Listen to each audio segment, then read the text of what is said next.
Hey, what's going on out there, everybody, football fans? So I just got done watching the Barca game. Barca, they win 4-0. And let me just tell you this, man, because obviously on football Twitter, I've been reading that a lot of people seem to be giving up on Ansu Fati. But let me tell you guys this, all the people that are already giving up on Ansu Fati, I'm going to just say this, you need to give him a break, okay? Because it's like, people need to realize football players, they're only human at the end of the day, okay? They're not robots. And it's like with Ansu Fati, people need to realize he's just came back from injury like recently, I think. Yeah, I'm pretty sure Ansu Fati has recently came back from injury from what I believe.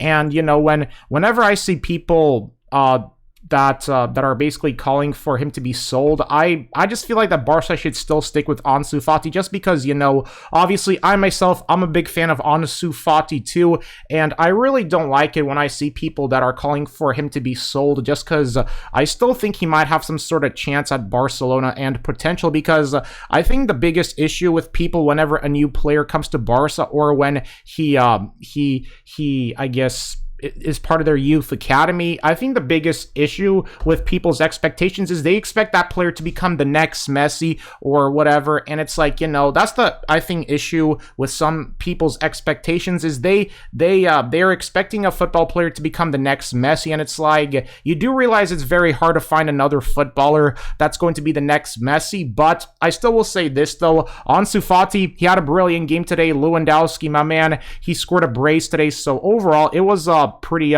good game, I'd have to say. Barca, they certainly put on a show and all that, but it's just, I just feel like that the expectations people have for Ansu Fati for him to become the next Messi are just absolutely ridiculous. So yeah, that's pretty much my honest opinion on the whole Ansu Fati situation. Is just let him develop at Barca. Let him continue developing at Barca. Just be patient with him.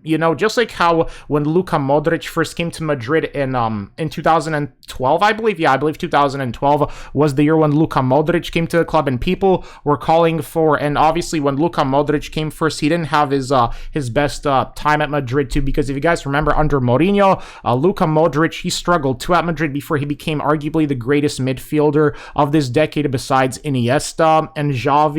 Because I just think that if people allow Ansu Fati, if they just be patient with him, just like how they were with Luka Modric at Real Madrid, then maybe Ansu Fati can become still the next cornerstone for FC Barcelona, because I want to see Ansu Fati succeed with Barcelona, and I will be heartbroken if he leaves Barca, just because, I mean, he has a lot of great potential, I still think, but it's just people need to realize that injury, that injury obviously got in the way, and I guess that explains why Ansu Fati has been kind of not the same players, because of injuries. But today's performance by Barca was pretty spectacular. I'd have to say Lewandowski with the brace. Barca just obviously they deserve to win La Liga this year, but how the heck are they not in the Champions League is beyond me. It's like they should be in the Champions League too, man. And Champions League without Barca is pretty kind of boring, if I'm being honest here. And I'm saying this is because, as somebody who grew up watching Barca in the Champions League, I just feel like that, Champions League football doesn't feel the same without Barcelona or Manchester United in the mix as well.